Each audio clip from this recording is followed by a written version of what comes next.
경이로운 사건이 발생했습니다. 전 세계를 순회하며 수많은 주거 공간을 설계하고 그 가치를 평가해온 제가 한국의 아파트를 최초로 접했을 때 말 그대로 경외심에 사로잡혔습니다. 과거에는 저소득층의 주거 형태라고만 간주했던 아파트가 이 동양의 작은 국가에서는 완전히 새로운 양상으로 구현되고 있었던 것입니다. 단순한 업무 출장으로 시작된 이 방문이 제 인생에서 가장 중대한 변화를 초래할 줄은 상상조차 하지 못했습니다. 과연 어떤 충격적인 경험이 저를 기다리고 있었을까요? 지금부터 펼쳐질 이 이야기는 여러분의 마음에 깊은 울림을 선사할 것입니다. 영상을 끝까지 시청하시면 결코 후회하지 않으실 것이며 이 경험은 여러분의 가슴에 오랫동안 잔존할 것입니다. 오늘 사연의 주인공은 미국 출신의 세계적인 건축가 알렉산더 리드입니다. 잠시 사연 시작 전에 구독과 좋아요 버튼을 클릭하는 센스를 잊지 마시기 바랍니다. 그럼 오늘의 사연을 시작하겠습니다. 저는 알렉산더 리드입니다. 저의 삶은 언제나 건축이라는 본질과 함께했습니다. 어린 시절 런던의 템스 강변에서 아버지와 함께 보트에 앉아 도시의 스카이라인을 응시하던 그 순간 저는 도시에 매료되었고 그때 이후 도시의 풍경을 새롭게 디자인하는 건축가가 되겠다고 확고히 결심했습니다. 저의 첫 번째 설계 프로젝트는 25세에 진행되었습니다. 런던의 고풍스러운 주택가에 위치한 개인 저택이었는데 그 결과는 예상치를 훨씬 상회했습니다. 도시 속 자연과의 조화를 지향하며 설계한 정원이 대중으로부터 큰 호평을 받으며 저의 경력은 급물살을 타기 시작했습니다. 이후 저는 뉴욕으로 건너가 맨해튼의 고급 펜트하우스를 설계하며 국제적인 명성을 구축했습니다. 리드의 이름이 새겨진 건물은 늘 도시를 상징하는 건축물로 자리매김했으며 투자자와 최상류층의 전폭적인 사랑을 받았습니다. 맨해튼에서 설계한 초고층 빌딩은 뉴욕 마철루 중에서도 단연 돋보이는 랜드마크로 평가받았으며 상위 0.1%에 속하는 사람들만이 그 공간을 소유할 수 있는 특권을 누렸습니다. 두바이의 초호화 타워는 제 건축 경력의 또 하나의 중요한 이정표였습니다. 중동의 황금빛 사막 한가운데 우뚝 솟은 그 빌딩은 첨단 건축 기술과 전통적인 아라비아 디자인을 완벽하게 융합한 예술 작품으로 당시 세계에서 가장 고가 가오자크의 건물로 세간의 주목을 받았습니다. 두바이 왕가와 협력하여 설계한 그 건축물은 현대적인 감각과 지역적 특색을 완벽하게 포괄한다는 찬사를 받았고 저는 건축계에서 저의 입지를 더욱 확고히 다지게 되었습니다. 이 외에도 도쿄의 최신식 오피스 타워, 파리 강변에 위치한 유리궁전 콘셉트 하우스 등 제가 설계한 건물들은 늘 도시와 인간을 새롭게 연결하며 전 세계적인 관심을 받아왔습니다. 하지만 흥미로운 점은 제가 주로 설계해 왔던 건물들이 대부분 최고급 개인 저택이나 펜트하우스였다는 사실입니다. 아파트 단지임이라는 단어는 제 전문 분야에서 쉽게 찾아보기 어려운 영역이었습니다. 실제로 서양 문화권에서는 아파트가 주로 경제적 여유가 부족한 사람들이 거주하는 공간으로 여겨졌으며 이러한 선입견은 제 사고방식에도 깊이 뿌리내리고 있었습니다. 따라서 회사로부터 한국의 아파트 건축 시스템을 평가해달라는 요청을 받았을 때 저는 내심 흥미로움보다는 당혹감을 느꼈습니다. 승승장구하던 제가 한국의 아파트에서 어떤 종류의 충격을 경험하게 될지는 그 당시 전혀 예측하지 못했습니다. 저는 한국으로 출장을 떠나기 직전까지 제 경력을 되돌아보며 스스로에게 깊은 만족감을 느끼고 있었습니다. 런던, 뉴욕, 두바이, 파리에 이르기까지 세계 각지에서 성공적인 프로젝트를 완수하며 건축계 내에서 확고한 입지를 구축한 상태였기 때문입니다. 하지만 회사의 경영진은 새로운 도전의 기회를 모색하고 있었습니다. 한국은 최근 몇 년 동안 급격히 부상하는 경제 강국이자 기술 강국으로 주목받고 있었으며 특히 주거 건축 분야에서는 세계적으로 독창적인 모델을 제시하며 성장세를 이어가고 있었습니다. 몇몇 국제 건축 컨퍼런스에서도 한국 아파트 설계가 주요 혁신 사례로 소개된 바 있었고 이를 계기로 회사는 한국 시장을 면밀히 탐색하기로 결정했습니다. 솔직히 고백하자면 한국이 회사의 새로운 관심사가 된 배경에는 한 가지 결정적인 이유가 있었습니다. 그것은 바로 저희 회사의 가장 강력한 경쟁사 중 하나인 독일의 굴즈 건축회사가 한국의 주요 아파트 단지 프로젝트에 참여하게 되었기 때문입니다. 그들이 한국에서 성공적인 사례를 창출하고 있다는 소식이 전해지자 저희 회사는 더 지체하기 전에 한국 시장을 정확히 파악하고 새로운 사업 기회를 선점해야 한다는 결론에 도달했습니다. 결국 회사는 한국의 대표적인 아파트 단지들을 평가하고 현지 건축가들과의 협력 가능성을 모색하기 위해 저를 포함한 소규모 전개팀을 파견하기로 결정했습니다. 그 과정에서 제가 팀 리더로 선정된 이유는 명확했습니다. 고급 주거 공간에 대한 저의 풍부한 경험과 도시와 인간을 연결하는 디자인 철학이 회사의 기대에 부합했기 때문입니다.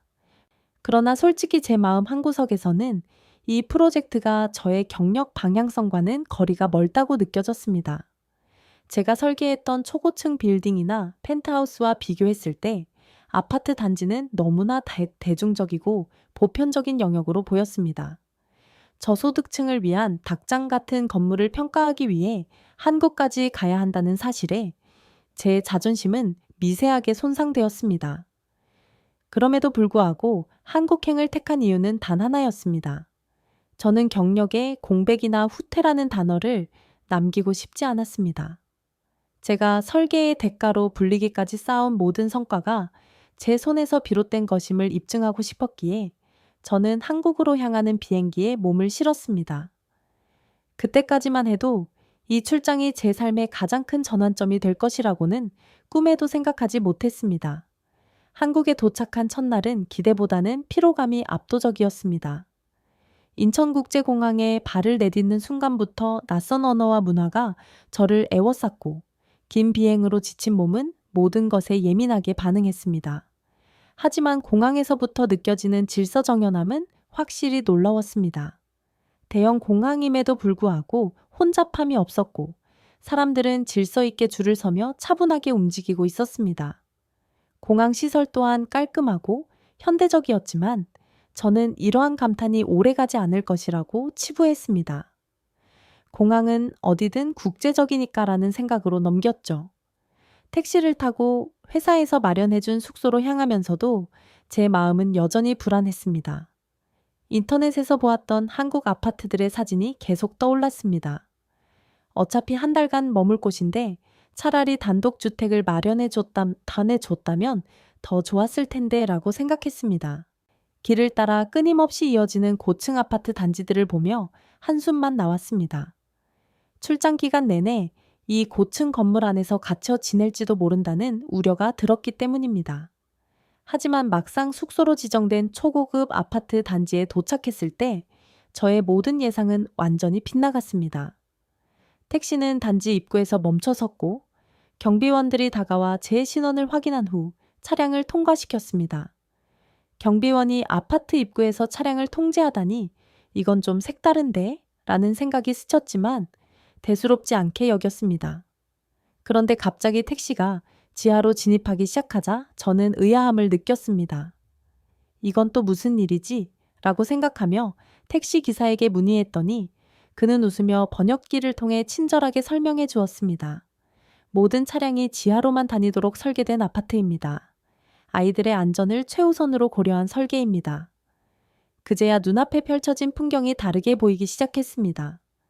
지상에는 차량이 전무했고 깔끔하게 정돈된 산책로와 녹지 공간이 자리 잡고 있었습니다. 곳곳에는 어린이 놀이터가 있었고 성인들은 벤치에 앉아 담소를 나누거나 독서를 즐기고 있었습니다. 이 모든 풍경이 고층 아파트를 배경으로 펼쳐지는 모습은 제가 그동안 경험했던 아파트 단지와는 완전히 이질적인 세계였습니다. 지하 주차장에 도착하여 짐을 내리고 엘리베이터를 타고 올라갔습니다. 그러면서도 여전히 마음 한구석에는 의심이 남아 있었습니다. 겉모습은 훌륭할지 몰라도 내부는 별 볼일 없을 것이다. 엘리베이터의 정숙함과 빠른 속도에도 별 감흥을 느끼지 못했습니다. 하지만 현관문 앞에 서서 다시 비밀번호를 눌러야 한다는 안내를 받았을 때 제 마음이 다시 한번 흔들리기 시작했습니다. 현관문에 또 다른 보안 시스템이라니 이는 조금 과도하다고 느꼈지만 동시에 그 철저함에 놀라움을 금치 못했습니다. 문을 열고 들어선 순간 제 입에서는 무심코 탄성이 흘러나왔습니다. 이게 정말 아파트라고? 이탈리아산 대리석 바닥에 깔린 넓은 현관, 깔끔하게 정돈된 신발장, 그리고 현관과 거실을 분리하는 슬라이딩 도어까지 저는 몇 초간 그 자리에 멈춰서서 눈앞의 광경을 천천히 훑었습니다. 거실로 발걸음을 옮기자 또 한 번 놀라운 풍경이 펼쳐졌습니다. 통유리를 통해 보이는 한강의 야경은 뉴욕의 스카이라인과는 전혀 다른 매력을 선사했습니다. 반짝이는 교량과 강을 따라 이어진 조명들이 만들어내는 풍경은 단순히 도시적이라기보다는 편안하고 따뜻한 느낌을 주었습니다. 이 모든 것이 제가 머물게 될 회사의 숙소라는 사실이 믿기지 않았습니다. 결정적으로 바닥의 온기를 느꼈을 때 저는 더 이상 이 공간을 저소득층의 주거지로 치부할 수 없다는 것을 깨달았습니다. 한겨울이었음에도 불구하고 바닥에서 전해지는 따뜻함은 마치 집 전체가 저를 포근하게 감싸 안는 것 같았습니다. 미국에서 흔히 사용하는 라디에이터나 벽난로는 찾아볼 수 없었고 온돌이라는 한국 고유의 난방 시스템 덕분이라는 설명을 들었습니다. 이 온기는 물리적인 따뜻함을 넘어선 감동을 주었고 제가 기존에 알고 있던 모든 건축 개념을 송두리째 뒤흔들기 시작했습니다. 그날 밤 침대에 누워 한국의 아파트에 대해 처음으로 진지하게 다시 생각해 보았습니다. 이것은 단순히 사람들이 모여 사는 공간이 아니라 삶의 질을 향상시키고 안전과 편리함을 극대화하는 시스템 그 자체였습니다. 이틀 전까지만 해도 닭장 같은 아파트마라며 평가절하했던 제 자신이 부끄러웠습니다. 다음 날 아침 저는 이곳이 단순한 숙소가 아니라 새로운 영감의 출발점이 될 수 있다는 묘한 기대감을 품고 눈을 떴습니다. 그 다음 날 저는 아파트 내부를 본격적으로 탐색하기로 했습니다. 전날 밤 한강을 내려다보며 느꼈던 경이로움이 아직도 머릿속에 맴돌았지만 마음 한구석에는 여전히 의심이 남아 있었습니다. 어쩌면 이 모든 것이 보여주기 위한 전시일지도 모른다. 건축가로서 저는 너무나 많은 쇼룸 같은 공간을 접해왔습니다. 멋진 인테리어와 시설로 겉모습만 포장해놓고 실제 생활에서는 전혀 실용적이지 않은 경우가 얼마나 많았던가요? 아파트 단지 전체가 철저히 계획된 것처럼 보였지만 저는 끝까지 경계심을 풀지 않기로 다짐했습니다. 현관문을 나서서 복도를 걸어가며 이 아파트 단지의 설계를 다시 한번 숙고했습니다. 복도는 깔끔했고 소음은 전혀 들리지 않았습니다. 사람이 거주하는 공간이라는 느낌이 없을 정도로 고요했는데 저는 이 점이 오히려 역설적으로 불안했습니다. 너무 조용하잖아. 마치 여기에 사람이 살지 않는 것처럼. 하지만 이러한 저의 생각도 오래 지속되지 못했습니다.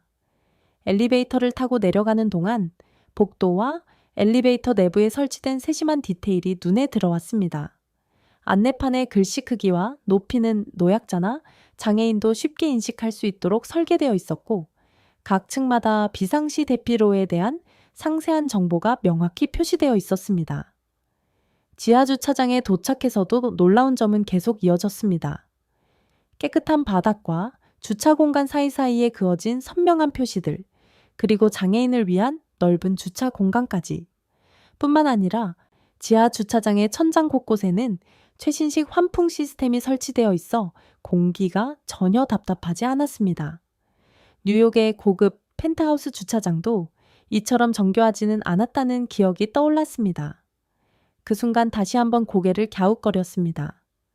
이것은 정말 과장된 쇼룸이 아니라 실제로 사람들이 거주하고 있는 공간이 맞는가? 다시 집으로 올라와 주방을 둘러봤습니다. 주방의 설계는 단순히 미학적으로 아름답기만 한 것이 아니었습니다. 공간의 배치는 효율적이었고 수납 공간은 충분히 넓었으며 조리도구를 꺼내고 사용하는 동선이 매우 편리하게 구성되어 있었습니다. 이러한 세부적인 디자인은 마치 거주자의 일상적인 생활 패턴을 심도 있게 연구한 후에 설계된 것처럼 보였습니다. 그리고 드디어 온돌 시스템을 제대로 체험하게 되었습니다. 사실 전날 밤에 이미 바닥이 따뜻하다는 것을 느꼈지만 오늘은 온도를 직접 조절해 보기로 했습니다. 벽에 설치된 디지털 패널을 살펴보니 사용법이 놀라울 만큼 직관적이고 간단했습니다. 온도를 몇 도로 맞출지, 각 방마다 개별적으로 설정할지, 심지어 외출 시 자동으로 난방을 끄는 기능까지 상세하게 설정할 수 있었습니다. 조작 방법을 간단히 익히고 나서 온도를 약간 올렸는데 몇 분 지나지 않아 바닥이 즉시 따뜻해졌습니다. 바닥의 따뜻함은 단순한 난방을 넘어서는 감각이었습니다. 바람이 느껴지지 않았고 공기가 건조하지도 않았으며 기분 좋게 몸 전체를 감싸 안는 포근한 온기였습니다. 온돌이라는 시스템이 이렇게 매력적일 줄은 몰랐습니다. 뉴욕이나 내레온네어, 런던에서는 집을 따뜻하게 하기 위해 라디에이터를 사용했는데 벽에 설치된 거대한 기계들이 공간을 차지하고 소음도 적지 않았습니다. 하지만 이곳의 온돌은 보이지 않는 곳에서 집 전체를 균일하게 따뜻하게 만들고 있었습니다. 그 단순하면서도 세련된 방식에 저는 다시 한번 깊이 감탄했습니다. 게다가 온돌만이 전부가 아니었습니다. 집안 곳곳에서 느껴지는 스마트홈 기술은 제가 상상했던 수준을 훨씬 뛰어넘는 것이었습니다. 집안의 조명, 커튼, 냉난방, 심지어 문 잠금 장치까지 스마트폰으로 모두 제어할 수 있었습니다. 그리고 가장 놀라운 점은 이러한 시스템이 너무나 직관적이고 간단하다는 것이었습니다. 한글을 읽지 못해도 쉽게 이해할 수 있을 정도로 설계되어 있었고 기술에 익숙지 않은 사람도 편리하게 사용할 수 있을 만큼 접근성이 높았습니다. 특히 보안 시스템은 제가 경험했던 그 어떤 고급 주거 공간보다도 철저했습니다. 공동 현관에서의 비밀번호, 각 세대 입구에서의 추가 비밀번호, CCTV와 경비실의 실시간 모니터링까지. 저는 그동안 고급 보안이라는 이름으로 수많은 시스템을 보아왔지만 그것들은 때로 지나치게 복잡하거나 사용자가 불편을 느끼게 하는 경우가 많았습니다. 그러나 이곳의 보안은 실용성과 안전을 동시에 만족시키는 진정한 의미의 사용자를 위한 시스템이라는 생각이 들었습니다. 하지만 제 마음은 여전히 복잡했습니다. 솔직히 말하자면 저는 제가 느끼는 이 모든 놀라움과 감탄을 인정하고 싶지 않았습니다. 제 자신에게 계속해서 이렇게 되뇌었습니다. 알렉산더, 이건 단순히 문화 차이일 뿐이야. 이것이 내가 설계한 뉴욕의 펜트하우스나 런던의 저택보다 우수하다는 뜻은 아니야. 하지만 아무리 스스로를 설득하려 해도 한국의 아파트가 보여준 실용성과 세심한 설계는 제 건축 철학을 조금씩 흔들어 놓고 있었습니다. 저는 저도 모르게 이곳의 모든 세부 사항을 기록하며 사진을 찍고 있었습니다. 마치 건축가로서의 본능이 스스로 새로운 가능성을 탐색하려는 듯 했습니다. 하지만 동시에 제 마음속 깊은 곳에서는 이렇게 질문하고 있었습니다. 이 아파트가 정말 세계적으로도 모범이 될 만한 시스템이라고 인정해도 되는 걸까? 결국 저는 제 자신에게 솔직해질 수밖에 없었습니다. 지금까지 제가 설계해내 왔던 초호화 주택들과는 완전히 다른 방식으로 이곳은 삶의 질이라는 본질에 접근하고 있었습니다. 출근 시간이 가까워지자 단지 곳곳에서 사람들이 움직이기 시작했는데 모든 것이 너무나 질서정연했습니다.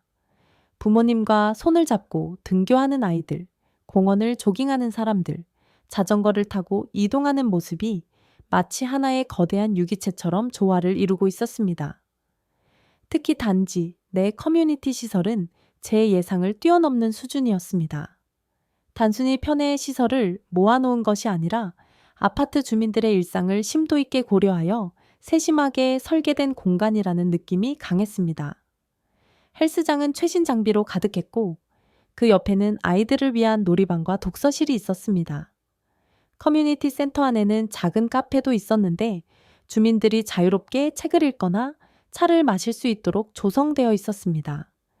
이러한 구성은 단순히 집을 제공하는 것을 넘어 주거 자체를 삶의 중심으로 끌어올리는 공간 철학을 보여주는 듯 했습니다. 그리고 가장 놀라웠던 것은 이 아파트에서 제공되는 호텔 수준의 서비스였습니다. 제가 머물고 있는 아파트는 조식과 석식 서비스를 제공했는데 저는 처음에 이 이야기를 들었을 때 농담인 줄 알았습니다. 아파트에서 조식을 제공한다고요? 하지만 곧 그 말이 사실임을 깨달았습니다. 아침이 되자 1층 커뮤니티 라운지에 사람들이 모여들기 시작했습니다. 호기심에 저도 내려가 봤는데 그곳의 풍경은 정말 믿기 어려울 정도로 정돈되고 세련되어 있었습니다. 깔끔하게 차려진 뷔페 테이블에는 신선한 빵과 과일, 다양한 종류의 샐러드와 따뜻한 요리가 준비되어 있었습니다. 한국식 아침 식사로는 김치와 미역국, 그리고 따뜻한 밥이 제공되었는데 외국인 입맛을 고려하여 오믈렛이나 베이컨 같은 서양식 메뉴도 마련되어 있었습니다. 직원들은 마치 호텔처럼 세련된 유니폼을 입고 있었고 주민들에게 친절하게 음식을 권하거나 빈 접시를 정리해 주었습니다. 주민들은 편안하게 앉아 식사를 즐기고 있었고 저는 그 모습을 보며 생각했습니다. 이건 단순한 아파트가 아니야. 이건 호텔 같은 생활 공간이야. 심지어 저녁에도 라운지에서 석식을 제공한다고 했습니다. 퇴근 후 라운지를 다시 찾아가 보니 낮과는 또 다른 분위기가 펼쳐져 있었습니다. 차분한 조명이 공간을 은은하게 밝혀주고 있었고 뷔페 테이블에는 깔끔하게 정돈된 요리들이 준비되어 있었습니다. 고급 레스토랑에서 볼 법한 스테이크와 파스타는 물론 한국식 전골과 볶음 요리까지 다양한 메뉴가 제공되고 있었습니다. 식사를 하는 동안 저는 이 서비스를 이용하는 주민들과 이야기를 나눌 기회가 있었습니다. 그들은 이곳의 조식과 석식 서비스가 단순히 편리함을 넘어 주민들 간의 소통과 교류를 위한 중요한 요소라고 말했습니다. 한 주민은 아파트 단지에서 이런 서비스를 제공하니까 우리 아이들도 자연스럽게 이웃과 친해지고 저희 부부도 이웃들과 소통할 기회가 많아졌어요 라고 말했습니다. 그 말을 듣고 나니 이 아파트 단지가 단순히 고급스러운 생활을 제공하는 곳이 아니라 하나의 작은 커뮤니티로서 기능하고 있다는 생각이 들었습니다. 그날 밤 침대에 누워 한국 아파트의 설계 철학에 대해 곰곰이 생각했습니다. 이곳의 시스템은 단순히 공간을 효율적으로 사용하는 것을 넘어 인간의 삶 그 자체를 중심에 둔 설계라는 점에서 놀라웠습니다. 아파트 단지 하나가 마치 작은 도시처럼 주민들의 모든 필요를 충족시키는 데 초점이 맞춰져 있었습니다. 한국 아파트는 단순히 거주 공간을 넘어 생활의 모든 부분을 완벽하게 지원하는 시스템을 구축하고 있었습니다. 스마트홈 기술, 온돌의 따뜻함, 철저한 보안, 그리고 호텔 같은 서비스까지. 이러한 모든 요소가 결합되어 이곳은 주거지를 넘어선 삶의 중심지가 되었습니다. 제가 설계했던 펜트하우스나 초고층 빌딩은 그 자체로 화려하고 상징적인 건물이었지만 한국 아파트는 실질적으로 사람들의 삶을 변화시키고 있다는 점에서 완전히 다른 차원의 건축이었습니다. 그리고 저는 그 차이를 인정하지 않을 수 없었습니다. 저는 한국 아파트에 대해 더욱 깊이 이해하고자 단지 내 다른 시설들을 둘러보기로 했습니다. 사실 저는 건축가로서 이곳의 아름다움에 감탄하면서도 내심 진짜 주민들이 이렇게 좋은 환경에서 얼마나 편리하게 살고 있는지 확인하고 싶었습니다. 단지 내 모든 요소가 단순한 장식이나 보여주기식은 아닐까 하는 의심이 아직 완전히 사라지지 않았던 것입니다. 우선 단지 내에서 제공되는 다양한 커뮤니티 프로그램에 대해 알아보기로 했습니다. 공용 공간을 지나던 중 커뮤니티 센터 게시판에 붙어있는 안내문이 눈에 띄었습니다. 입주민 대상, 요가 클래스, 아이들을 위한 방과 후 미술 교실, 어르신을 위한 건강관리 세미나 등등. 이 모든 프로그램이 아파트 주민들을 위해 무료로 제공되고 있다는 사실이 놀라웠습니다. 단순히 공용시설만 제공하는 것이 아니라 주민들이 적극적으로 교류하고 더 나은 삶을 살 수 있도록 돕는다는 점이 인상적이었습니다. 그 중에서도 제 눈길을 사로잡은 건 단지 내 텃밭이었습니다. 입주민들이 직접 채소를 기르고 수확한 농산물을 함께 나눌 수 있는 공간이었습니다. 몇몇 주민들과 이야기를 나누어 보니 주말마다 가족들이 함께 텃밭에서 시간을 보내며 자연과 교감하는 시간을 가지는 것이 큰 즐거움이라고 했습니다. 저는 그동안 고급 주거지라면 흔히 떠올리던 사적인 울타리와 단독 공간의 개념을 다시 생각하게 되었습니다. 이곳은 단순히 편리하고 화려한 시설을 넘어 주민들 간의 연결과 교류를 자연스럽게 만들어내는 공간이었습니다. 다음으로 단지 내 체육시설을 둘러보았습니다.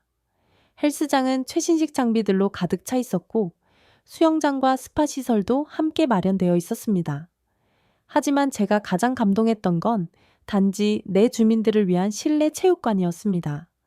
체육관에서는 주민들이 자유롭게 농구를 하거나 배드민턴을 치는 모습이 보였고 한쪽에는 어린이들이 뛰어노는 작은 체육 공간도 있었습니다. 이러한 공간은 단순한 편의를 넘어 모든 세대가 어울리며 건강한 생활을 할 수 있도록 설계된 철학이 담겨 있었습니다. 그리고 또 하나, 저는 단지의 실내외 디자인에도 깊은 인상을 받았습니다. 건물 간의 간격이 충분히 넓어 햇빛이 잘 들고 각 세대가 프라이버시를 충분히 유지할 수 있도록 세심하게 설계되어 있었습니다. 단지 내 산책로는 아름다운 조경으로 꾸며져 있었고 곳곳에 설치된 벤치와 정자는 주민들이 언제든 휴식을 취할 수 있도록 배려되어 있었습니다. 조용히 앉아 책을 읽거나 아이들이 자전거를 타고 지나가는 모습을 지켜보며 저는 이런 세세한 설계가 단순히 건축을 넘어 삶의 철학을 담고 있다는 생각이 들었습니다. 그리고 저는 이 아파트가 가진 기술적인 우수함에 다시 한번 감탄할 수밖에 없었습니다. 단지 전체가 에너지 효율성을 극대화하도록 설계되어 있었고 태양광 패널이 설치된 건물들은 단지 내의 공용 전력을 충당하고 있었습니다. 쓰레기 처리 시스템 또한 놀라웠습니다. 주민들은 각 세대에서 쓰레기를 분류해 전용 투입구에 넣으면 폐기물이 자동으로 분류 및 처리되어 재활용 공제 자원으로 전환된다고 했습니다. 이런 시스템은 환경 보호와 편리함을 모두 충족시키고 있었습니다. 그날 저녁, 저는 다시 한번 아파트에서 제공되는 석식 서비스를 이용했습니다. 테이블에 앉아 식사를 하며 저는 이곳에서의 생활이 단순히 편리한 것을 넘어 사람들의 삶을 더 풍요롭게 만들어준다는 것을 깨달았습니다. 이 아파트는 단순히 주거 공간을 제공하는 것이 아니라 주민들이 더 나은 삶을 살 수 있도록 끊임없이 고민하고 더 노력하는 시스템이었습니다. 그날 밤 저는 한국 아파트의 차별성과 우수성을 다시금 되새기며 한 가지 중요한 결심을 했습니다. 제 건축 철학에 있어서 가장 중요한 요소는 삶의 질을 높이는 설계라는 것을 인정하게 된 것입니다. 그날 밤 저는 창밖으로 보이는 한강의 야경을 보며 오랜 시간 생각에 잠겼습니다. 뉴욕의 스카이라인이나 런던의 템스강 풍경은 늘 제가 가장 사랑하던 도시의 상징이었습니다. 하지만 지금 제 눈앞에 펼쳐진 이 한국의 도시 풍경에서는 그런 도시들과는 완전히 다른 따뜻함과 질서가 느껴졌습니다. 단순히 건물이 아름답거나 도시가 화려해서가 아니었습니다. 그것은 제가 며칠간 경험한 이 아파트의 혁신적인 설계와 사람 중심의 주거 문화 때문이라는 것을 깨닫게 되었습니다. 사실 제 경력 동안 저는 항상 고급 주택이나 초고층 빌딩 같은 상징적인 프로젝트에만 몰두해 왔습니다. 제가 설계한 건물들은 수많은 사람의 눈길을 사로잡고 도시의 랜드마크로 자리 잡았습니다.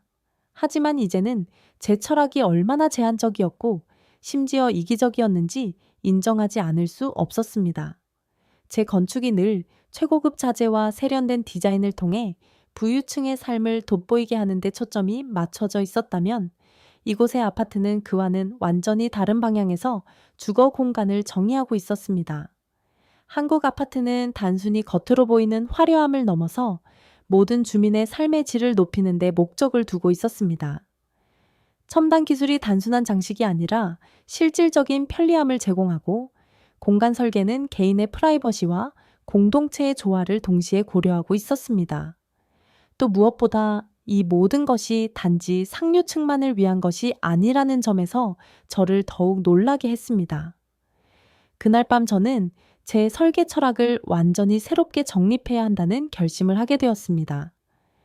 지금까지의 제 경력은 아름다움과 상징성을 추구하며 그 가치를 돈으로 환산하는 데 치중해 있었습니다. 그러나 이 아파트에서 보고 느낀 모든 경험은 제가 그동안 놓치고 있었던 질문을 던졌습니다. 사람들은 어떤 공간에서 살아가기를 원하는가? 라는 근본적인 질문이었습니다. 뉴욕에서 제가 설계했던 초호화 펜트하우스는 정말 그 공간에서 살아가는 사람들에게 진정한 행복을 가져다 주었을까요? 런던의 부유층을 위해 설계한 저택들이 주민들에게 삶의 편리함과 안정감을 제공했을까요? 아니면 단순히 부의 상징이자 소유욕을 충족시키는 도구로 남아 있었던 걸까요? 저는 이 질문에 답을 찾기 위해 제 건축 철학을 다시 써야겠다고 다짐했습니다. 한국 아파트의 따뜻함과 혁신, 그리고 사람 중심의 설계를 제 프로젝트에 녹여내고 싶었습니다. 저는 그동안 서양의 주거 문화가 전 세계의 표준이라고 믿어 왔습니다.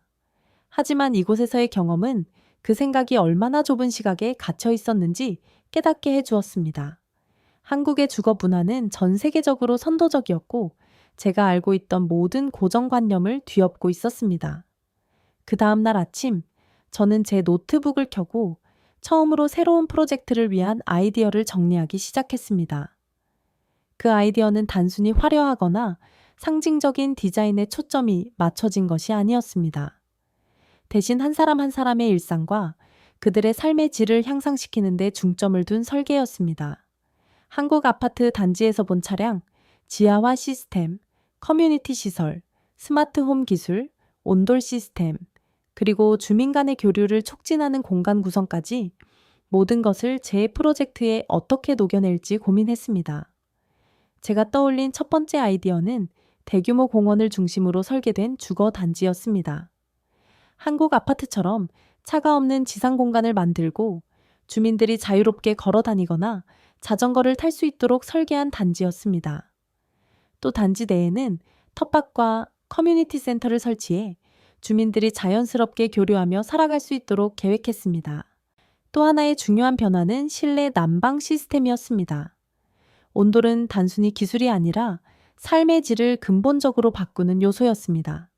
저는 서양의 주택에도 온돌의 개념을 적용해 더 따뜻하고 친환경적인 주거 공간을 만들고 싶었습니다. 제 머릿속에는 수많은 아이디어가 떠올랐습니다. 그리고 그것들은 모두 제가 경험한 한국 아파트에서 시작된 것들이었습니다. 이제 저는 제 경력을 단순히 성공의 연속으로만 여기지 않고 새로운 가능성을 찾아가는 여정으로 생각하게 되었습니다. 이 결심은 단순히 제 건축 경력을 위한 것이 아니었습니다. 저는 한국에서 배운 이 가치들을 통해 전 세계의 주거 문화에도 변화를 가져올 수 있다는 자신감이 생겼습니다. 사람들이 더 행복하고 더 안전하며 더 따뜻하게 살 수 있는 공간을 만드는 것이야말로 진정한 건축의 목적이라는 것을 깨달은 것입니다.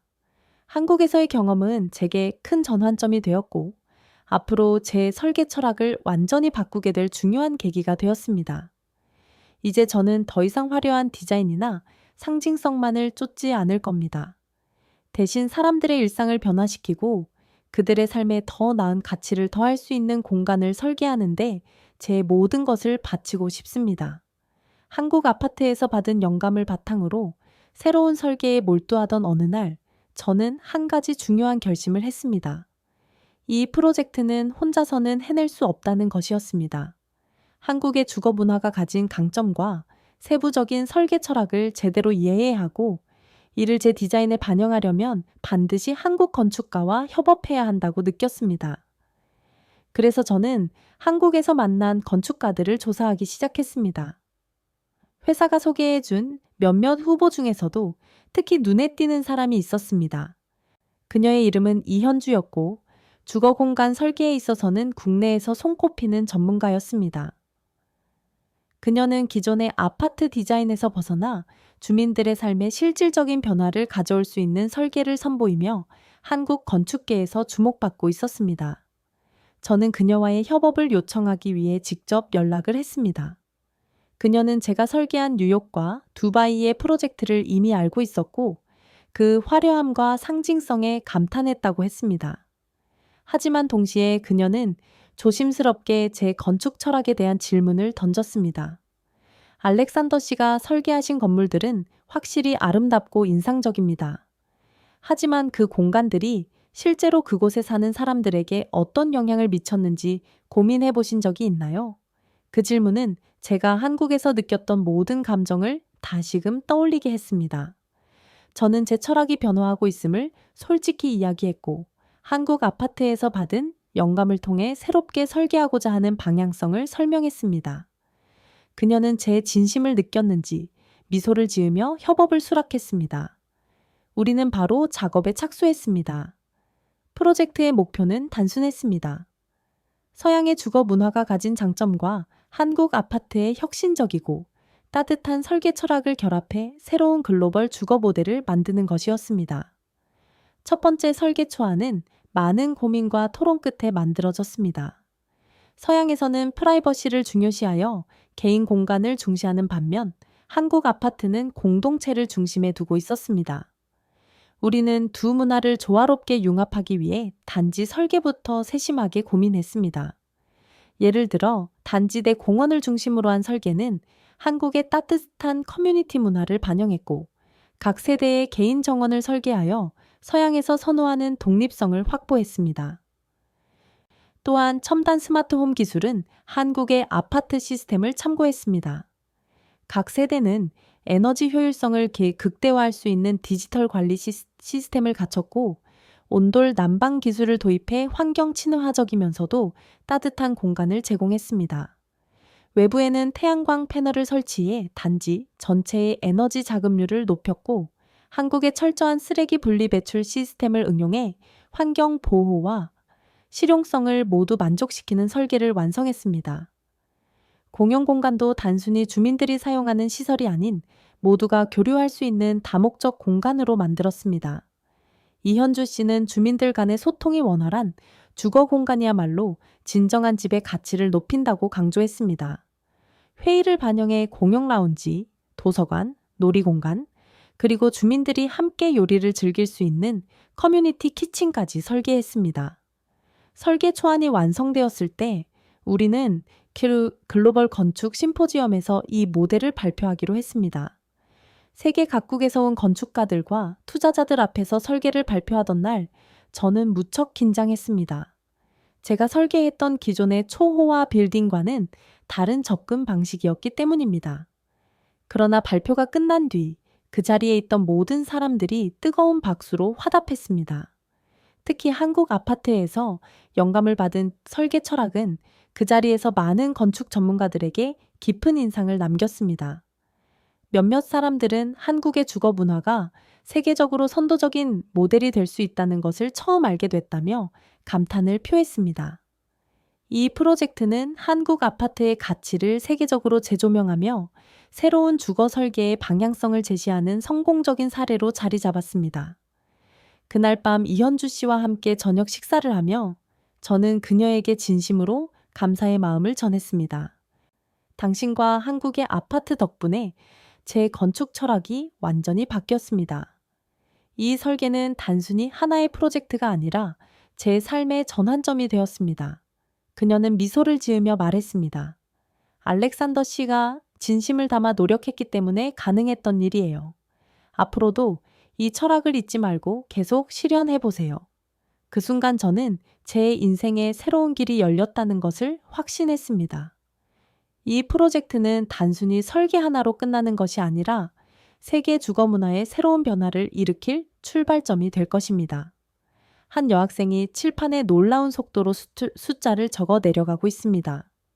도저히 상식적으로 이해할 수 없는 속도에 모두가 경악하고 있습니다. 도대체 이곳에서 무슨 일이 벌어진 것일까요? 오늘 사연의 주인공은 미국에서 온 사라 밀러입니다.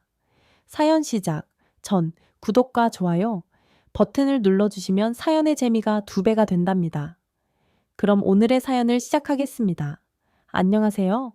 저는 미국 동부에 위치한 명문 고등학교에 재학 중인 사라 밀러입니다. 저희 학교는 과학과 수학 특화 교육으로 꽤 이름이 알려져 있는 곳입니다.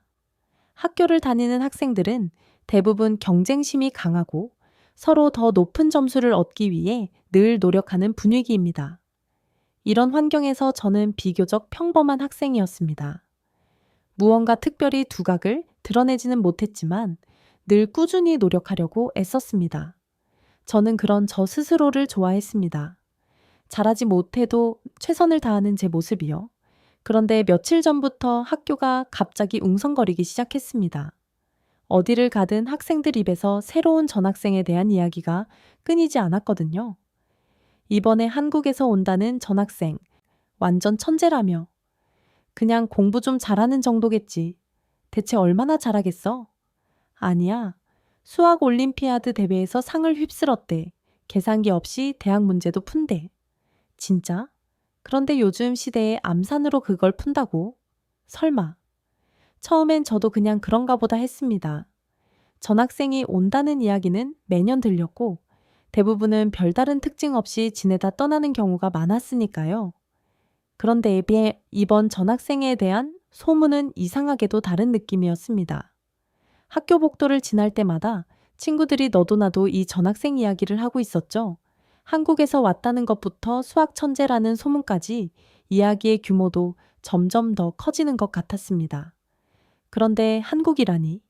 저는 그 나라에 대해 아는 것이 별로 없었습니다. K-팝이나 K-드라마가 유명하다는 정도. 수학을 잘한다는 이야기는 한 번도 들어본 적이 없었죠. 그러니 이 이야기가 더욱 신기하게 들렸던 것 같습니다. 점심시간에 친구 에밀리가 저에게 다가왔습니다. 그녀는 늘 밝고 호기심 많은 성격이었습니다. 사라, 너 들었지? 전학생 이야기.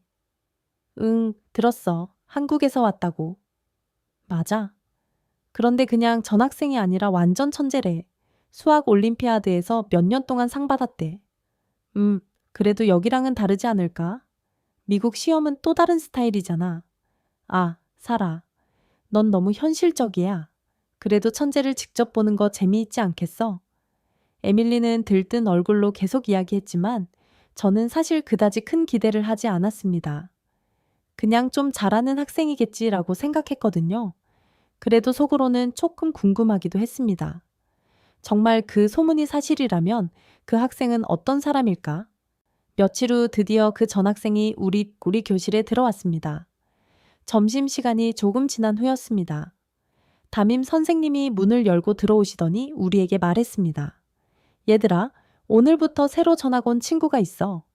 김민재, 김민재, 화민리라고 해. 한국에서 왔고 수학대회에서 아주 훌륭한 성과를 낸 학생이야. 모두 친절히 대해주길 바란다. 그리고 옆에 서 있던 학생이 앞으로 한 걸음 나왔습니다. 그는 단정한 옷차림에 약간 긴장한 듯 보였지만 표정은 차분하고 또렷했습니다. 민재는 조용한 목소리로 그러나 또박또박 영어로 인사했습니다. 안녕하세요. 저는 김민재라고 합니다. 한국에서 왔고 여러분과 함께 공부하게 돼서 기쁩니다. 그 목소리에 교실은 순간 조용해졌습니다. 저는 민재를 바라보며 어떤 느낌일지 궁금했는데 사실 처음 본 인상은 특별히 튀지 않았습니다. 그는 그냥 평범한 학생 같았거든요. 그런데 그때부터 학생들 사이에서는 다시 웅성거림이 시작되었습니다. 저 친구가 소문난 수학 천재야? 생각보다 평범한데. 천재 같아 보이진 않네. 진짜로 잘하긴 할까? 아니면 그냥 과장된 소문일까? 저도 민재를 지켜보며 생각에 잠겼습니다. 정말로? 그는 소문만큼 대단한 사람일까? 아니면 단순히 유학생이라는 이유로 과장된 평가를 받는 걸까? 그의 능력을 알게 되려면 시간이 필요하겠죠. 그리고 며칠이 지나지 않아 저는 민재가 정말 특별한 사람이라는 것을 알게 되는 순간을 맞이하게 되었습니다. 그 순간은 민재가 전학 오고 며칠이 지나지 않아서 드러나게 되었습니다. 저희 학교에서 수학은 단순한 과목, 그 이상의 의미를 가지고 있었습니다. 학업의 자부심이자 자신을 증명하는 무대였죠. 학생들은 수학 문제를 얼마나 빨리, 얼마나 정확히 풀어내느냐로 서로의 실력을 평가했습니다. 이 학교에서 전교 1등 자리를 지키고 있는 마이클 데이비스. 노는 특히 그런 경쟁의 중심에 서 있는 학생이었습니다. 마이클은 전교생이 어리 그의 이름을 아는 그야말로 수학의 왕 같은 존재였습니다. 그는 교사들에게도 인정받았고 친구들 사이에서도 존경과 질투를 동시에 받는 인물이었습니다. 그날 민재가 처음으로 수학 수업에 참석했을 때였습니다. 수업을 맡은 해밀턴 선생님은 이 학교에서 가장 난이도 높은 문제를 즐겨내는 것으로 유명한 분이었습니다. 특히 그는 학생들에게 계산기를 사용하지 말라는 규칙을 엄격히 강조했는데 학생들 대부분은 그것을 어렵고 불편해했죠. 수업이 시작되자마자 해밀턴 선생님은 칠판에 문제를 적기 시작했습니다. 문제 자체는 고등학교 수준으로 복잡하지 않은 듯 보였지만 숫자의 조합이 미묘하게 복잡해서 암산으로 풀기에는 상당한 집중력이 필요했습니다. 학생들은 주저없이 노트와 필기구를 꺼내 들었습니다. 저도 문제를 풀기 시작했습니다. 숫자가 머릿속에서 엉키기 시작하며 이걸 암산으로 푸는 건 불가능하지 않을까라는 생각이 들었습니다. 칠판 앞에서는 마이클이 여유롭게 미소를 띠며 풀이를 시작하고 있었습니다. 그는 항상 선생님이 문제를 내자마자 가장 먼저 손을 들고 답을 외치는 학생이었거든요. 그런데 민재는 조금 달랐습니다. 그는 조용히 손을 모으고 칠판을 바라보고만 있었습니다. 펜도 잡지 않은 채였습니다. 처음에는 그냥 머뭇거리는 거라고 생각했는데 자세히 보니 그의 눈은 칠판의 숫자들을 빠르게 스캔하며 무언가를 계산하는 듯 했습니다. 마이클이 웃으며 손을 들려는 순간 민재가 입을 열었습니다. X는 0용, Y에는 3이에요. 순간 교실은 정적에 휩싸였습니다. 학생들 대부분이 깜짝 놀란 얼굴로 민재를 쳐다봤습니다. 마이클도 한 손을 들다 말고 멈춰 섰습니다. 해밀턴 선생님은 약간 놀란 듯 그러나 곧 미소를 지으며 칠판에 답을 적기 시작했습니다. 정답이네. 훌륭하군. 학생들 사이에서는 작은 웅성거림이 일기 시작했습니다. 뭐야, 어떻게 계상이 없이 그렇게 빨리 풀었지? 나 아직 첫 번째 방정식도 못 풀었는데. 설마 한국에서는 다들 저렇게 암산을 잘하는 거야? 마이클은 굳은 표정으로 민재를 바라보며 입술을 꽉 깨물었습니다. 그는 자신이 늘 가장 빠르게 답을 맞히는 학생이었기에 민재의 정확성과 속도가 자존심에 큰 타격을 준 듯 보였습니다. 그러나 여기서 끝이 아니었습니다. 해밀턴 선생님은 더 복잡한 문제를 칠판에 적었습니다. 이번 문제도 계상이 없이 풀기에는 난이도가 높았습니다. 특히 두 번째 질문에서 각 해의 역수를 구하는 작업이 포함되어 있어 답을 내기 위해서는 모든 단계를 빠르고 정확하게 거쳐야 했습니다. 학생들 대부분이 난감한 표정으로 문제를 쳐다보기만 했습니다. 마이클은 미소를 지으며 고개를 끄덕였습니다.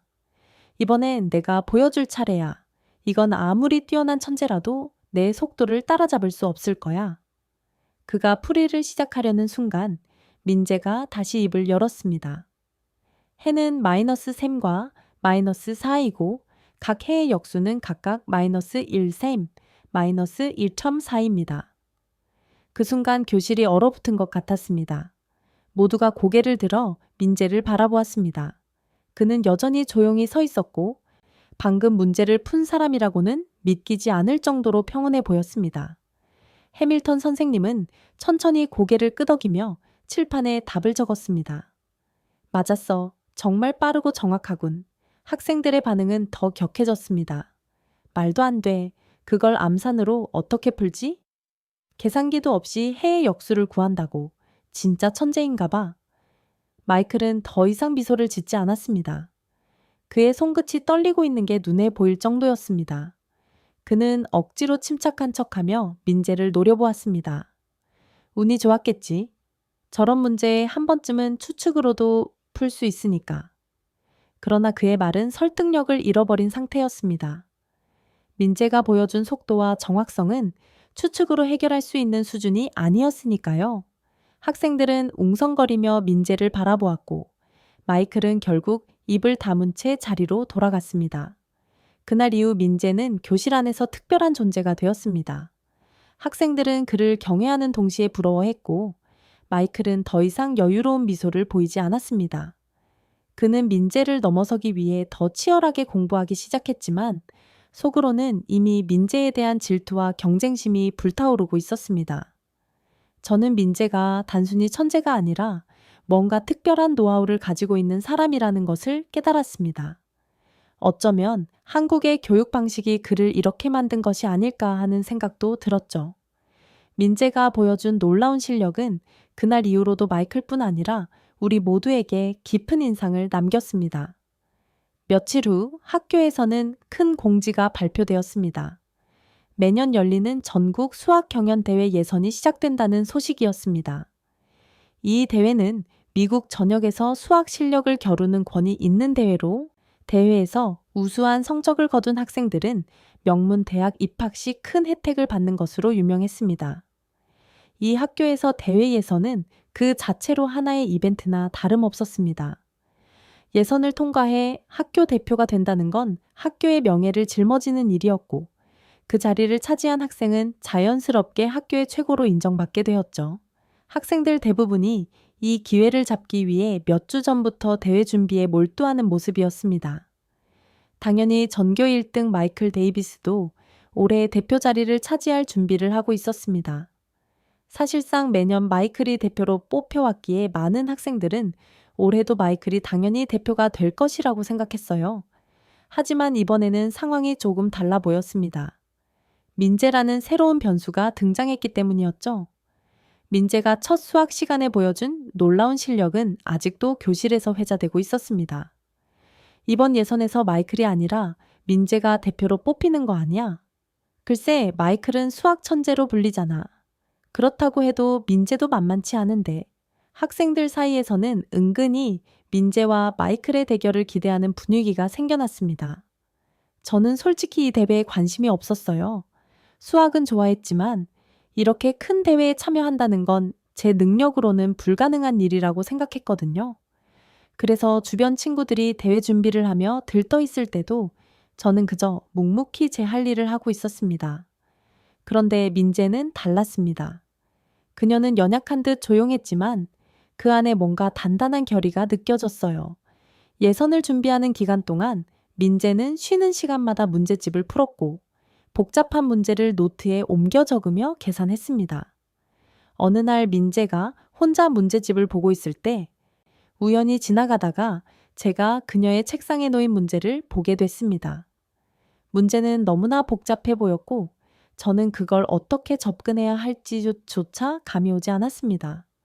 저 문제 뭐야? 대회 준비용이야? 제가 물었습니다. 민재는 눈을 떼지 않고 차분히 대답했습니다.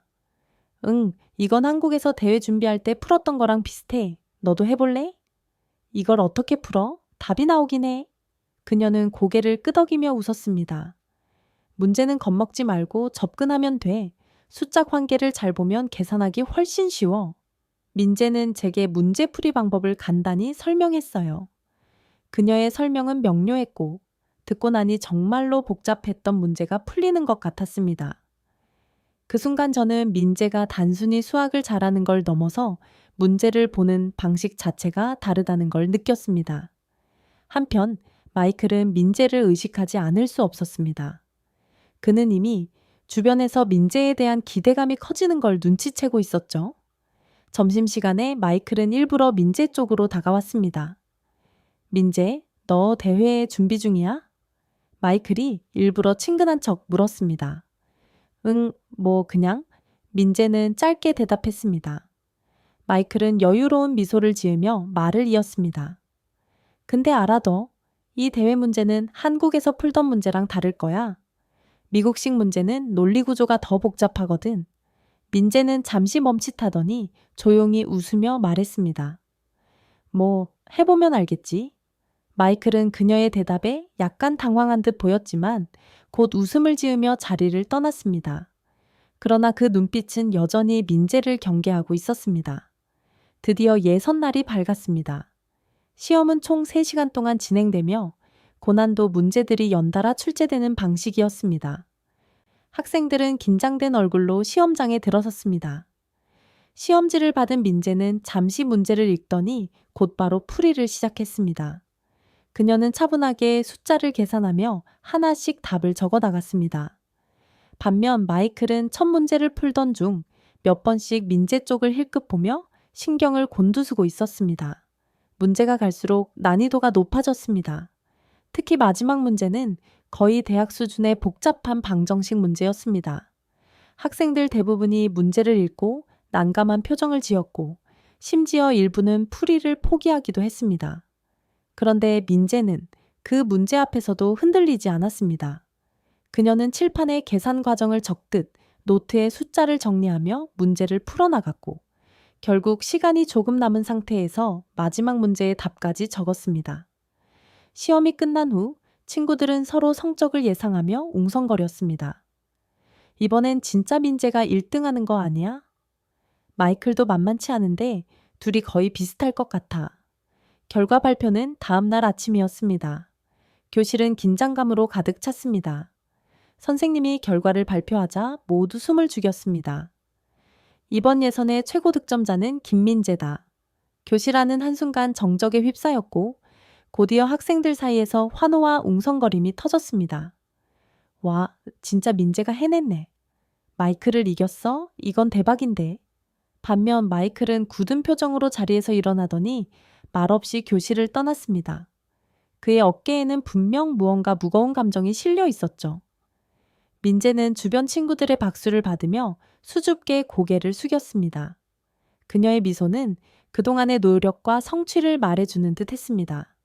저는 그 모습을 보며 그녀가 얼마나 특별한 사람인지, 그리고 그녀가 보여준 열정이 얼마나 큰 울림을 주는지 깊이 느낄 수 있었습니다. 예선 결과가 발표된 후 교실의 분위기는 민재에 대한 감탄과 마이클에 대한 의아함이 뒤섞여 있었습니다. 매번 학교 대표로 선발되던 마이클이 이번엔 2등을 기록했으니 학생들 사이에서 작은 파장이 일어난 건 당연했습니다. 마이클이 졌다고? 진짜야? 민재가 만점에 가까운 점수를 받았다면서 마이클은 이번에 실수라도 했나? 그런데 민재가 정말 대단하긴 하다. 미국에 온 지 얼마 안 됐다는데 시험에서 저렇게 잘하다니. 이야기는 빠르게 퍼졌고 그 중심에는 민재가 있었습니다. 하지만 저는 민재가 대단한 실력을 보여준 것에 감탄하는 한편 마이클의 표정이 계속 마음에 걸렸습니다. 발표가 끝난 후 그는 교실에 앉아 책을 펴는 척했지만 얼굴은 굳어 있었고 손끝은 약간 떨리고 있는 게 보였거든요. 그날 점심시간 마이클은 민재 쪽으로 다가왔습니다. 제가 민재와 함께 있던 때였죠. 그는 평소처럼 여유 있는 표정을 지으려 했지만 그 미소가 어딘가 부자연스러워 보였습니다. 민재, 축하해. 학교 대표가 됐다면서 너한테 좋은 경험이 될 거야. 민재는 고개를 살짝 숙이며 웃었습니다. 고마워. 너도 준비 많이 했을 텐데 아쉽겠다. 민재의 말투는 겸손했지만 마이클은 그 말에 약간 신경이 쓰였는지 미묘하게 미소를 지은 채로 말을 이어갔습니다. 근데 하나 궁금한 게 있어. 너 한국에서는 암산을 많이 한다면서. 근데 이런 대회는 논리가 중요한 거 알지? 숫자만 빠르게 계산한다고 되는 게 아니니까. 그 말에 저는 약간 놀랐습니다. 민재를 칭찬하려는 척하면서도 그 안에 민재의 실력을 깎아내리려는 의도가 느껴졌거든요. 민재도 잠시 말을 잇지 못했지만 이내 웃으며 답했습니다. 그렇지. 근데 계산하는 과정에서도 또 논리가 필요하잖아. 숫자 관계를 잘 이해하면 더 빠르게 답을 찾을 수 있으니까. 마이클은 그 말에 살짝 인상을 쓰더니 고개를 돌렸습니다. 뭐, 네가 그런 식으로 한다면 잘 되길 바란다. 그는 그렇게 말하고는 자리를 떠났습니다. 하지만 그의 뒷모습에서 느껴지는 것은 단순한 패배감이 아니었어요. 민재에 대한 견제와 자신이 1등 자리를 빼앗긴 데 대한 자존심의 상처가 엿보였죠. 그 후로 마이클은 기회가 있을 때마다 민재를 비판하려는 태도를 보였습니다. 특히 수업 중 선생님이 민재에게 칭찬을 할 때면 그는 꼭 반박하려 들었죠. 예를 들어 어느 날 수학 시간에 선생님이 민재의 풀이법을 칭찬하며 말했습니다. 민재의 방식은 흥미롭군. 이 접근법은 우리도 배워볼 가치가 있어. 그 순간 마이클이 손을 들고 말했습니다. 선생님, 그런데 이런 풀이법이 미국식 논리적 사고랑 잘 맞을까요? 숫자만 빠르게 계산하는 건 전체적인 이해와는 조금 다를 수도 있을 것 같아서요. 교실이 순간 조용해졌습니다. 마이클의 말은 그럴싸했지만 사실 그것은 민재의 방식을 깎아내리기 위한 핑계에 가까웠습니다. 저는 민재가 상처를 받지 않을까 걱정했지만 그녀는 의외로 차분하게 대답했습니다. 마이클 말도 맞아. 계산 속도만으로는 충분하지 않을 수도 있어. 그래서 나도 지금 너희 방식으로 더 연습하려고 노력 중이야. 그녀의 대답은 겸손하면서도 자신감이 있었습니다. 그런데도 마이클은 더 이상 말을 잇지 못하고 고개를 돌렸죠. 시간이 지나면서 저는 민재를 더 잘 알게 됐습니다. 그녀는 단순히 똑똑한 게 아니라 정말 열심히 노력하는 학생이었습니다. 밤늦게까지 도서관에서 공부하는 모습을 본 적도 있었고, 쉬는 시간에도 문제를 풀며 틈틈이 공부하는 그녀를 보면서 저는 감탄하지 않을 수 없었습니다. 너 왜 그렇게 열심히 해? 어느 날 제가 물었습니다. 민재는 고개를 들어 저를 보며 웃었습니다. 그냥 내가 선택한 일이니까 잘하고 싶어. 근데 나 한국에서는 이렇게 혼자 공부하지 않았어. 친구들이랑 많이 의논하면서 배웠거든. 여기서는 그런 분위기가 아니어서 조금 낯설어. 그 말을 듣고 저는 약간 부끄러워졌습니다. 민재는 한국에서 배운 방식을 떠올리며 혼자 노력하고 있었는데 우리는 그저 그녀를 관찰만 하고 있었던 거예요. 그때부터 저는 민재를 돕고 싶어졌습니다. 시험 준비나 수업 내용 중 모르는 부분이 있을 때 그녀가 편하게 물어볼 수 있도록 곁에 있어 주려고 했습니다. 한편 마이클은 점점 더 민재를 견제하며 그의 행동은 때로는 노골적이 되기 시작했습니다. 친구들 앞에서 민재에 대해 은근히 비꼬는 말을 던지곤 했죠. 어디 한번 보자. 다음 대회에서 한국식 계산이 얼마나 통하는지. 그 말에 친구들 사이에서도 민재를 바라보는 시선이 갈렸습니다. 하지만 민재는 흔들리지 않았습니다. 그녀는 늘 차분한 태도로 자신의 길을 걸어갔고 그 모습은 오히려 저에게 큰 용기를 주었습니다. 그녀를 보며 저는 노력은 배신하지 않는다는 말을 다시금 깨닫게 되었습니다. 시간이 지나면서 교실의 분위기는 조금씩 변해갔습니다. 학생들은 점차 민재를 인정하기 시작했고 그녀가 보여준 성실함과 겸손함에 많은 이들이 감동을 받았습니다. 반면 마이클은 여전히 민재를 견제하고 있었지만 그의 말에 공감하는 친구들은 점점 줄어들고 있었습니다. 민재는 이미 교실 안에서 새로운 중심으로 자리 잡고 있었고 저는 그런 그녀를 진심으로 응원하고 있었습니다. 민재가 학교 대표로 선발된 후 교실에서 그녀에 대한 이야기가 조금씩 잦아드는 듯 했습니다. 하지만 저는 그녀가 여전히 엄청난 노력을 기울이고 있다는 걸 알고 있었어요. 그녀는 대회 준비에 온 신경을 집중하고 있었고 점점 더 고독해 보였습니다. 점심시간에 저는 용기를 내서 그녀에게 다가갔습니다. 민재는 구석자리에서 혼자 노트를 펼쳐들고 복잡한 계산을 하고 있었어요. 민자, 뭐 해? 제가 물었습니다. 그녀는 머리를 들어 저를 보며 웃었습니다. 대회 연습 문제 풀고 있어. 그녀의 노트에 적힌 문제들은 보기만 해도 복잡해 보였습니다. 무슨 언어로 쓰인 건지조차 모르겠을 정도였어요. 이거 전혀 모르겠는데 다 한국어 문제야? 응. 한국에서 가져온 문제집인데 미국 대회 문제랑 비슷할 것 같아서 풀어보는 중이야. 그녀는 말하면서도 펜을 놓지 않았습니다. 그 모습을 보면서 저는 문득 이런 생각이 들었습니다. 민재는 전혀 낯선 환경에서 혼자 모든 걸 해내려 하고 있구나. 익숙하지 않은 미국식 문제 스타일과 언어의 장벽을 극복하려고 그녀는 얼마나 많은 부담을 안고 있을까.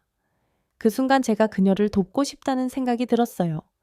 혹시 내가 도와줄 수 있는 거 있어? 대회 준비할 때.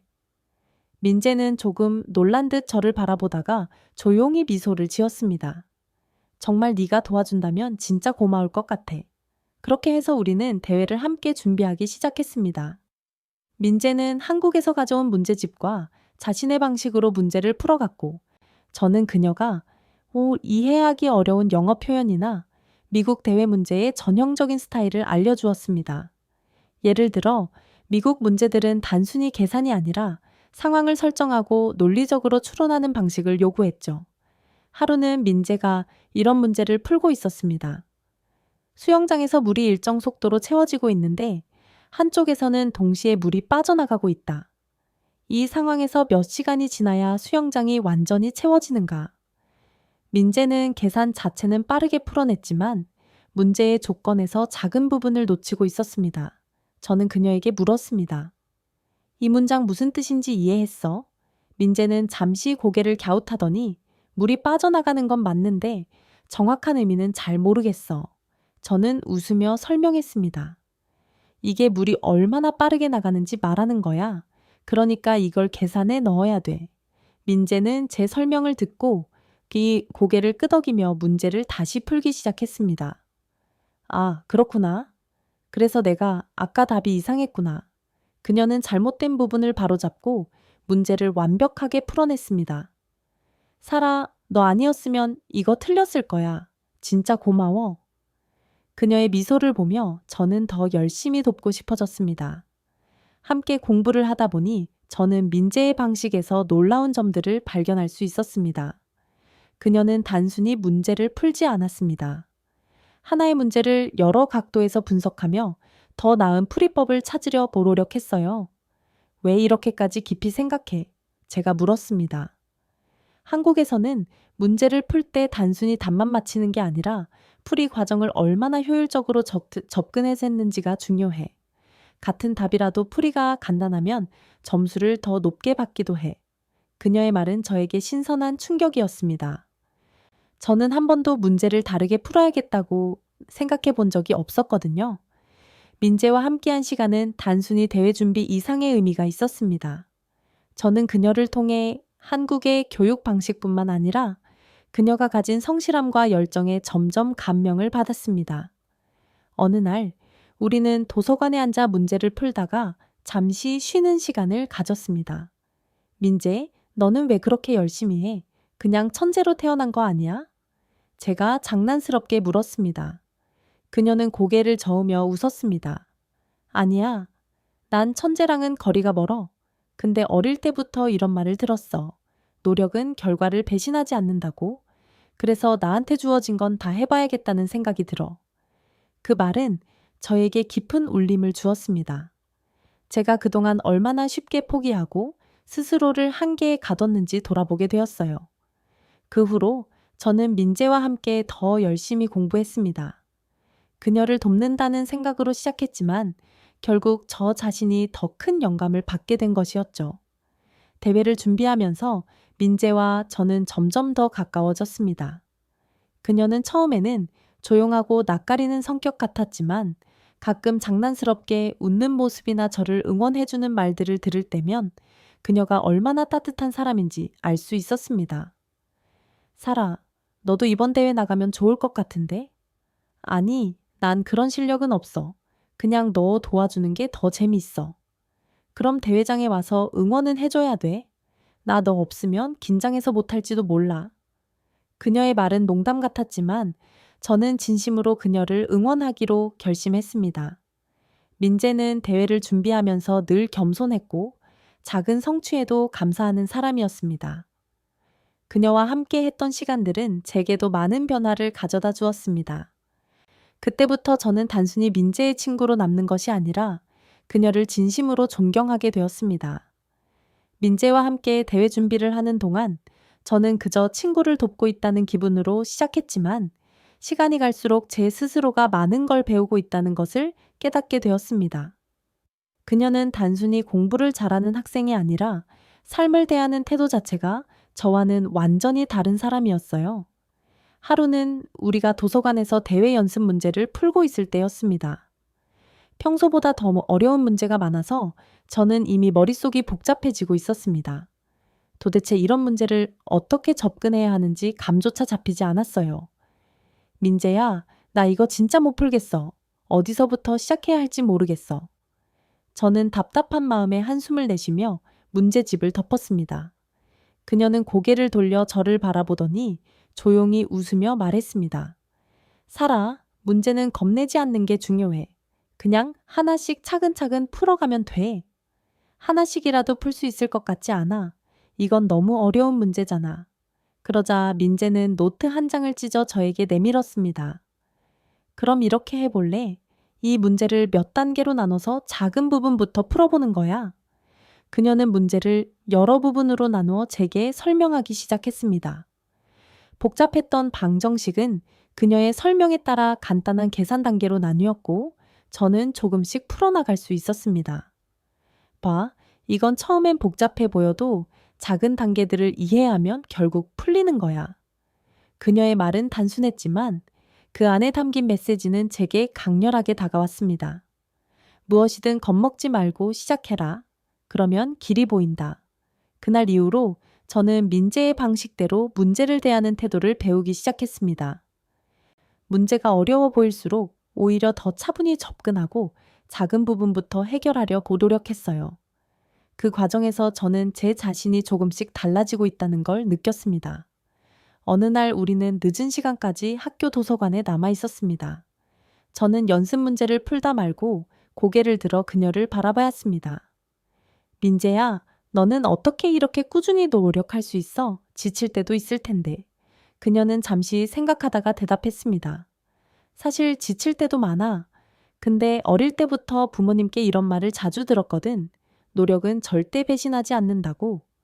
그래서 내가 뭔가를 하고 있을 때 잘 안 되더라도 이건 내가 더 나아지는 과정이라고 믿어. 그녀의 대답은 단순했지만 깊은 울림을 주었습니다. 저는 민재를 통해 노력이라는 단어의 진정한 의미를 처음으로 이해하게 된 것 같았습니다. 그 후로 저는 제 공부 방식에도 작은 변화를 주기 시작했습니다. 예전에는 문제를 못 풀면 쉽게 포기하곤 했지만 이제는 끝까지 해결하려 노력했습니다. 실패가 두렵지 않게 된 건 민재의 태도 덕분이었습니다. 대회가 가까워질수록 민재는 더욱 바빠졌지만 그 과정에서 그녀가 보여준 태도는 한결같았습니다. 작은 성취에도 기뻐하고 실수를 했을 때는 그걸 교훈 삼아 다음으로 나아갔죠. 사라, 내가 한국에서 배운 건 한 가지야. 실수는 괜찮아. 중요한 건 실수에서 뭘 배우느냐는 거야.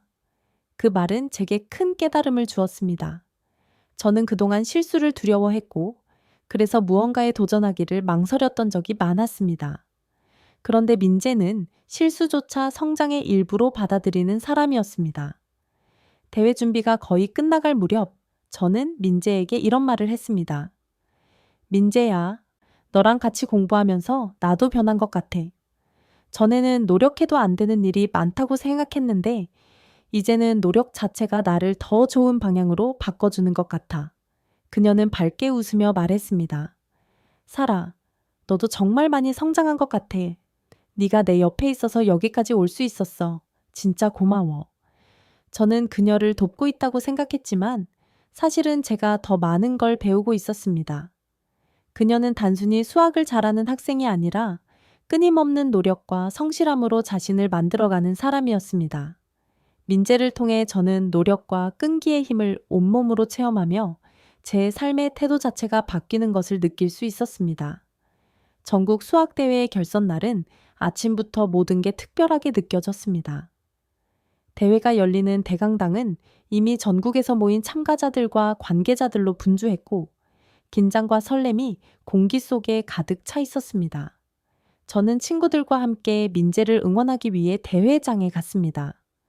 그녀가 학교 대표로 선발된 후 모든 준비 과정을 지켜본 저로서는 오늘이 그녀에게 얼마나 중요한 날인지 누구보다 잘 알고 있었죠. 민재는 결선 시작 전에도 연약한 듯 차분했습니다. 긴장한 기색은 없었지만 그녀의 눈빛은 그 어느 때보다 진지하고 날카로웠습니다. 민재, 괜찮아? 떨리진 않아? 제가 물었습니다. 그녀는 웃으며 대답했습니다. 조금 떨리긴 해. 근데 지금은 최대한 내가 할 수 있는 걸 다 해보려고. 사라, 너도 나 응원해 줄 거지. 그 말에 저는 더 큰 용기를 내서 대답했습니다. 당연하지.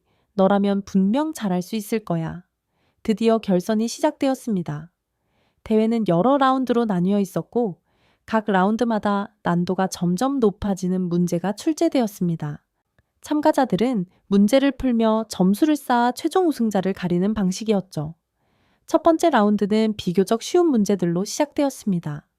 참가자들 대부분이 문제를 빠르게 풀어냈고 민재도 별 어려움 없이 답을 제출했습니다. 하지만 두 번째 라운드부터는 문제가 더 어려워지기 시작했습니다. 이 단계에서는 단순한 계산 능력뿐 아니라 문제를 분석하는 논리력과 창의적인 접근법이 요구되었습니다. 어느 순간 참가자들 사이에서 긴장감이 퍼지기 시작했습니다. 모두가 머리를 쥐어뜯으며 문제를 풀 때 민재는 여전히 침착하게 문제를 읽고 있었습니다. 그녀의 손놀림은 정확하고 빨랐으며 답을 적을 때는 한치의 망설임도 없었습니다. 특히 민재가 주목받은 건 세 번째 라운드의 한 문제에서였습니다. 어느 마을에 12개의 우물이 있습니다. 각 우물의 물의 양은 다르며 하루에 사용할 수 있는 물의 총량은 제한되어 있습니다. 이 제한 속에서 최소한의 사용량으로 마을 전체의 물 부족 문제를 해결하려면 각 우물에서 얼마만큼의 물을 사용해야 하는지 구하시오. 이 문제는 단순히 계산만으로는 풀 수 없는 복잡한 상황 문제였습니다. 대부분의 참가자들은 우물별 사용량을 하나씩 계산해보며 가능한 답을 찾아내려 했습니다. 하지만 시간이 빠르게 흘러갔고 여러 학생들이 머리를 감싸주며 포기하는 모습을 보였습니다. 그때 민재가 손을 들었습니다. 그녀는 한참 동안 문제를 분석하더니 전혀 다른 방식으로 접근하기 시작했습니다. 민재는 먼저 우물의 물량을 모두 합산하고 이를 하루 사용량과 비교한 뒤 각 우물의 사용 비율을 산출했습니다. 다른 참가자들이 복잡한 계산식을 세우고 있을 때 그녀는 비례배분이라는 간단한 방법으로 최적의 해답을 찾아냈습니다. 그녀가 답을 제출하자 심사위원들은 잠시 답안지를 검토한 후 놀란 표정을 지었습니다. 참가자 김민재, 정답입니다. 그리고 이 풀이법은 아주 독창적이고 효율적이군요. 그 순간 대회장은 술렁거렸습니다. 참가자들과 관중들 모두가 민재를 바라봤습니다. 뭐야, 저걸 그렇게 간단하게 푼다고? 어떻게 저런 방식이 가능하지? 심사위원 중 한 명은 감탄하며 말했습니다. 이 방법은 단순하면서도 효과적이네요. 지금까지 이런 풀이를 본 적이 없습니다. 민재는 여전히 차분한 미소를 짓고 있었습니다. 그녀는 과시하지 않았고 단지 최선을 다했을 뿐이라는 태도였습니다. 마지막 라운드에 이르자 문제는 더욱 복잡해졌습니다. 한 문제는 대학 수준의 고급 수학 이론이 필요했고 또 다른 문제는 새로운 상황 설정과 응용력을 요구했습니다. 참가자들 대부분이 2단계에서 탈락하거나 시간을 초과했습니다. 하지만 민재는 끝까지 집중력을 잃지 않았고 모든 문제를 정밀하게 풀어냈습니다. 결과 발표 순간이 다가왔습니다. 모든 참가자들이 긴장된 표정으로 심사위원들을 바라보고 있었습니다. 그리고 마침내 최종 우승자가 발표되었습니다. 올해 전국 수학대회 1위는 김민재입니다. 그 순간 대회장은 환호와 박수로 가득 찼습니다. 친구들과 저는 자리에서 벌떡 일어나 소리를 질렀습니다. 민재, 해냈어. 진짜 최고야. 민재는 무대 위로 올라가 상장을 받을 때에도 여전히 겸손한 모습이었습니다. 심사위원은 그녀에게 이렇게 말했습니다. 김민재 학생, 당신의 풀이법은 단순히 문제를 해결하는 것을 넘어서 수학을 보는 새로운 시각을 제시했습니다. 앞으로도 큰 기대를 하겠습니다. 대회가 끝난 후 민재의 풀이법은 대회 주최 측에서 공식 자료로 채택되었습니다. 심사위원들은 그녀의 방식이 학생들에게 새로운 학습 방향을 제시할 수 있다며 높이 평가했죠. 학교로 돌아온 민재는 모든 학생들의 자랑이 되었습니다. 교장 선생님은 특별히 그녀의 성과를 축하하는 자리를 마련했고 수학교사들도 그녀의 방법을 학교 커리큘럼에 참고할 계획이라고 발표했습니다. 민재의 성공은 단순히 개인적인 영광이 아니라 그녀의 노력과 성실함이 만들어낸 결과였고 모두에게 큰 감동과 영감을 주었습니다. 저는 그녀가 얼마나 대단한 사람인지 다시금 깨닫게 되었고 그녀의 친구로서 정말 자랑스러웠습니다. 대회가 끝난 후 학교는 민재의 성공 이야기로 가득 찼습니다. 교실 복도에서든 점심시간 카페테리아에서든 학생들 사이에서는 민재에 대한 이야기로 끊임없이 웅성거림이 이어졌습니다. 진짜 대단하지 않아? 민재가 전국대회 1등을 하다니. 그것도 완전히 새로운 방식으로 문제를 풀었다잖아. 심사위원들도 감탄했다며? 우리 학교 역사상 이런 건 처음 아니야. 학교의 자랑이네, 진짜. 학생들 대부분은 민재가 단순히 실력이 뛰어난 게 아니라 그 과정을 통해 보여준 성실함과 창의적인 태도에 더 감명을 받은 것 같았습니다. 학교 내 분위기 자체가 그녀 덕분에 훨씬 긍정적으로 바뀌는 게 느껴질 정도였죠. 교장 선생님은 특별히 민재를 위한 축하 행사를 열겠다고 발표했습니다. 그 발표가 있자 학생들은 모두 환호하며 그녀를 축하했어요. 저 역시 그녀와 가까운 친구로서 그녀의 성과가 얼마나 놀라운지 누구보다도 잘 알고 있었습니다. 축하 행사는 학교 강당에서 열렸습니다. 강당 앞줄에는 교사들이 앉아 있었고 학생들은 모두 뒤쪽에서 민재를 바라보며 응원의 눈빛을 보내고 있었습니다. 교장 선생님은 마이크를 잡고 이렇게 말했습니다. 이번 전국 수학대회에서 우리 학교 대표로 출전한 김민재 학생이 1등이라는 놀라운 성과를 이루어냈습니다. 하지만 단순히 1등을 한 게 중요한 게 아닙니다. 민재는 창의적인 사고와 끈기로 모든 사람에게 새로운 가능성을 보여줬습니다. 이 자리를 빌려 민재에게 감사와 축하의 마음을 전합니다. 학생들은 뜨거운 박수로 응답했고 민재는 수줍은 듯 고개를 숙이며 단상으로 올라갔습니다. 안녕하세요. 민재예요. 이렇게 많은 분들 앞에서 이런 말을 하게 될 줄은 몰랐어요. 저는 단지 제가 할 수 있는 걸 최선을 다했을 뿐인데 이렇게 인정받게 되어 정말 감사합니다. 제가 이번 대회에서 느낀 건 노력과 끈기가 무엇보다 중요하다는 거예요. 그리고 혼자가 아니라 친구들과 함께 했기 때문에 가능했던 일이기도 하고요. 민재가 말을 마치자 강당 안은 다시 박수와 환호로 가득 찼습니다. 저는 그 모습을 보며 눈시울이 뜨거워졌습니다. 그녀는 단지 훌륭한 성과를 이룬 게 아니라 그 과정에서 우리 모두에게 무엇이 중요한지 일깨워줬습니다. 민재가 단상에서 내려왔을 때 교실 한쪽에서 조용히 지켜보던 마이클이 그녀에게 다가갔습니다. 저는 순간 긴장했어요. 마이클이 지금 무슨 말을 하려는 걸까? 그는 한참 동안 머뭇거리다 마침내 입을 열었습니다. 민재, 네가 이겼을 때 정말 인정하고 싶지 않았어. 솔직히 말하면 너무 화가 났거든. 그런데 네가 보여준 걸 보고 많이 느꼈어. 너처럼 창의적으로 사고하려고 노력해보려고. 민재는 잠시 마이크를 바라보다가 부드럽게 미소를 지으며 말했습니다. 고마워, 마이클. 근데 너도 이미 충분히 대단한 사람이야. 내가 더 배울 점이 많아. 그 순간 마이클의 표정이 조금 부드러워지는 걸 느꼈습니다. 그는 더 이상 민재를 견제하거나 질투의 눈으로 보지 않았습니다. 오히려 그녀를 진심으로 존경하고 있다는 걸 알 수 있었죠. 그날 이후 학교는 마치 새로운 분위기로 가득 찬 것 같았습니다. 친구들은 서로 더 협력하며 공부했고 민재의 풀이법은 수업에서도 종종 소개되며 학생들에게 큰 영감을 주었습니다. 어느 날 수업이 끝난 후 저는 민재와 함께 교실을 걸어 나오며 말했습니다. 민재, 너는 우리 학교의 진짜 자랑이야. 네가 보여준 것 때문에 나도 더 열심히 해보고 싶어졌어. 그녀는 저를 보며 밝게 웃었습니다. 사라, 네가 내 옆에 있어서 내가 여기까지 올 수 있었어. 진짜 고마워. 민재의 성공은 단지 그녀만의 이야기가 아니었습니다.